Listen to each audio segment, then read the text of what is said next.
Minangkabau atau Minang merujuk kepada entitas cultural atau geografi dan ditandai dengan penggunaan bahasa adat yang menganut sistem kekerabatan matrilineal dan identitas agama Islam. So agama Minang ni actually is from agama Islam juga, and then dia more to agama Islam, and then untuk agama Minangkabau pun dorang ada kepercayaan mereka sendiri, agama, and then perayaan dorang sendiri juga.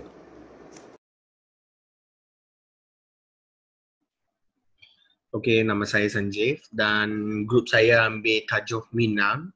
Okay, so I pilih Minang and then dalam Minang tu I pilih pakaian lah. So simbolik dan falsafah dalam pakaian adat Minangkabau. So I buat pasal semua pakaian tentang Minangkabau lah. Pakaian tradisional yang dipakai oleh Minangkabau, orang yang Minangkabau lah. So masyarakat Minangkabau yang sememangnya kaya dengan adat resam bukan sahaja dijalankan dalam hidup bermasyarakat atau dalam sesebuah keluarga, tetapi dalam setiap pekerjaan dan urusan tidak luput dari pegagang adat serta agama. So ni adalah pakaian diorang, pakaian Minangkabau, orang Minangkabau lah. So sekarang I nak tunjuk contoh pakaian perkahwinan dalam adat Minangkabau lah. Okay. Pakaian perkahwinan adalah ni. So diorang pakai menggunakan kain merah dan dihiaskan dengan emas, barang-barang emas lah. So pakaian ni dinamakan Mara Pulai.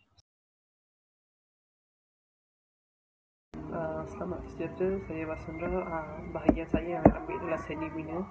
Seni Minang tentang rumah gadang. Rumah gadang adalah rumah adat yang khas suku Minangkabau.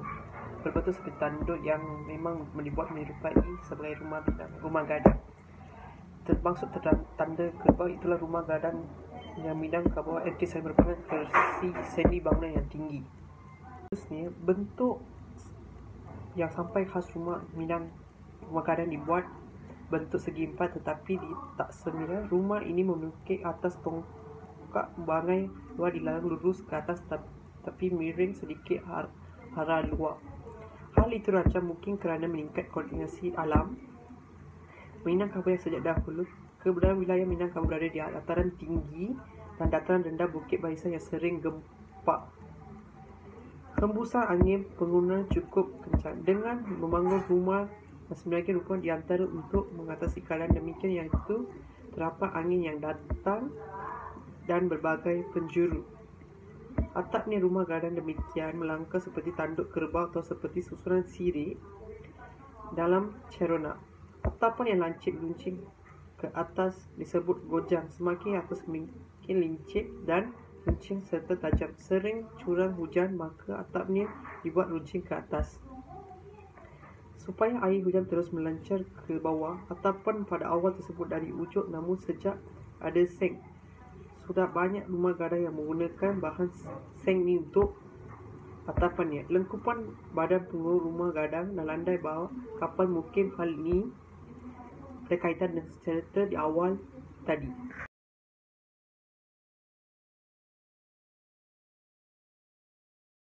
Bahagian yang unik dari serunai ialah bahagian hujungnya yang mengembang. Ia berfungsi untuk membesarkan volume suara. Asal mula serunai atau puput serunai diperkirakan datang dari nama Shehnai, alat muzik yang berasal dari lembah Kashmir di dataran India Utara. Setelah dikenal di dataran tinggi Minangkabau, serunai menjadi popular sebagai alat muzik tube dalam tradisional Minang. Puput serunai biasanya dimainkan dalam acara-acara adat yang ramai seperti upacara perkahwinan, penghulu dalam bahasa Minang, dan sebagainya. Alat muzik dalam sebuah penampilan, serenai dapat dimainkan secara solo iaitu bersendirian dan juga bergabung dengan alat muzik tradisional lainnya seperti talempong, gendang dan sebagainya yang menghasilkan perpaduan bunyi dan irama tradisional Minang. Nama saya Satiswaran. Saya akan membentangkan mengenai permainan tradisional kaum Minangkabau. Permainan yang saya pilih adalah Separago. Minangkabau memiliki permainan tradisional yang terdiri. Permainan tradisional Minangkabau ini menari, unik dan bermanfaat juga untuk kesihatan. Pelbagai permainan tradisional ini diwarisi secara turun-menurun. Namun sering budaya masyarakat secara sekarang ini permainan ini sudah jarang ditemukan. Okey, yang pertama adalah Separago atau lebih dikenali sebagai Separaga.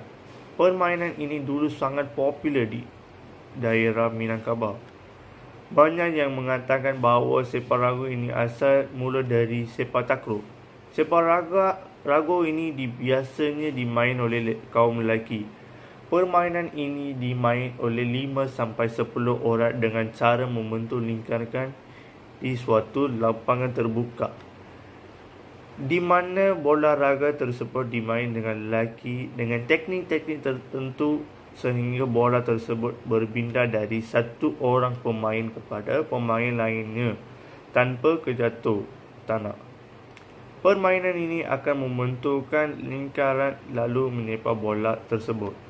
Bola tersebut ini daripada anyaman kulit rotan atau daun kelapa. Okay, and this is my modal untuk bola raga. Silat pencak adalah seni mempertahankan diri Indonesia yang telah dipertandingkan di peringkat serantau Asia Tenggara. Beberapa jenis silat yang terkenal adalah silat Minangkabau, silat Semendeh dan merpati putih.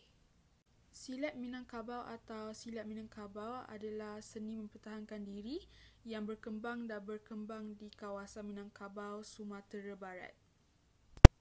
Seni mempertahankan diri tradisional ini telah wujud sejak zaman berzaman lagi.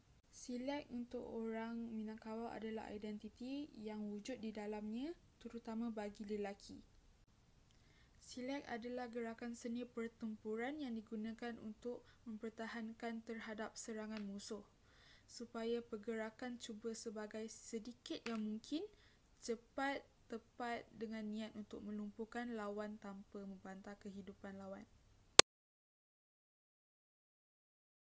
Seterusnya, kraftangan agama Minang. So, kraftangan agama Minang yang terdapat ialah ukiran kayu. So, yang ukiran kayu ni diperbuat daripada bahan kayu. So, siap diukir. So, yang ni example barang ukiran kayu lah. So, sekali berwarna and then ni je. So, ukiran kayu ni dia mostly famous kat negara Malaysia. So, mostly etnik pakai tu ialah mostly orang Minang, Sabah, Sarawak, mostly orang tempatan. So, seni ukiran kayu yang dipersembahkan melalui bahan kayu ni sama seperti seni ukiran yang lain. Cuma berbeza dari segi cara dan etnik pengukirannya.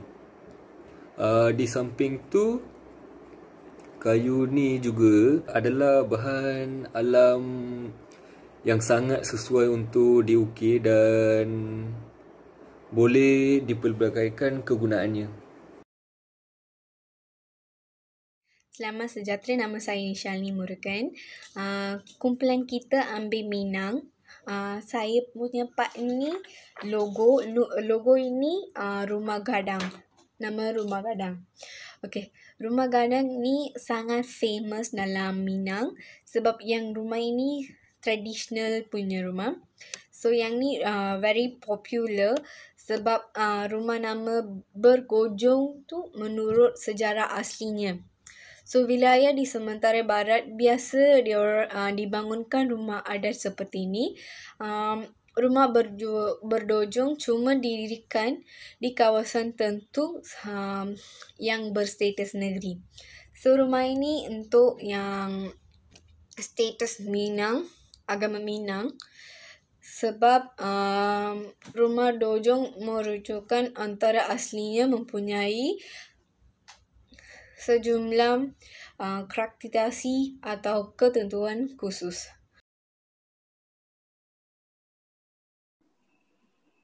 Hi, my name is Hani. Sekarang saya nak explain tentang agama Minang.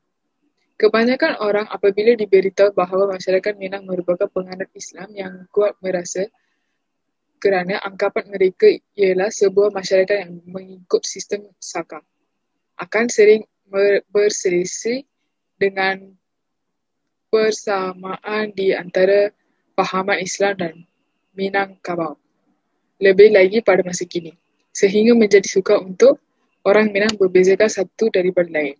Seperti contoh, fahaman Islam, menimba ilmu adalah wajib. Kedua ialah fahaman Minangkabau, anak-anak lelaki mesti meninggalkan rumah mereka untuk tinggal dan belajar di surau. Sebagai contoh ya, masjid. Poin ketiga ialah fahaman Islam.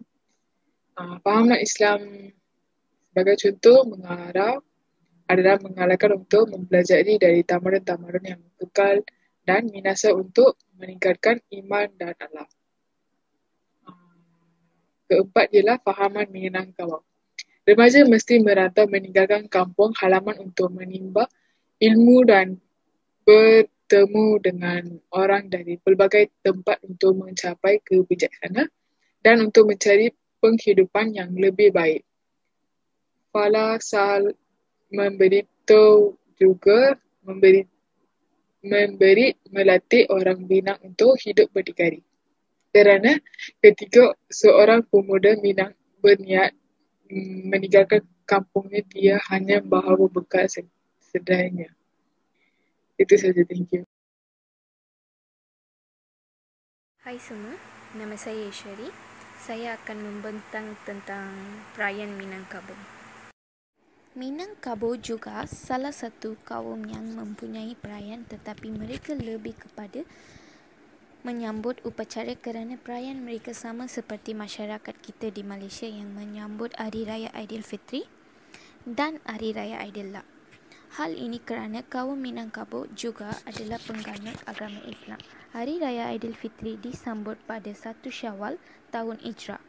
Perayaan tersebut juga dikenali sebagai Hari Raya Puasa, Hari Raya Fitrah atau Hari Kebaran. Hari Raya Puasa bermula melalui 2 cara, iaitu melalui ruqyah, melihat anak bulan atau secara isap, kiraan. Sekiranya melalui ruqyah apabila anak bulan kelihatan, ini menandakan bermulanya bulan Syawal, iaitu bulan ke-10 dari takwin Hijrah Islam. Makanan ini terbuat dari singkong berpadu dengan santan yang menyatu terbentuk 2 lapisan. Tersebut kuih talam di zamannya sangat digemari kerana rasanya manis, purih dan legit. Lapisan singkong ditampak dengan santan kental yang telah menggeras di atasnya menjadi paduan yang serasi sebagai cemilan khas anak sekolahan sekitar tahun 1980. Sekarang sudah sangat jarang ditemukan penduduk lokal Minang yang menyediakan menu ini di tempat jajanan dan hanya di waktu tertentu saja seperti di pasar, pabukuan ataupun acara penting suatu daerah atau negeri.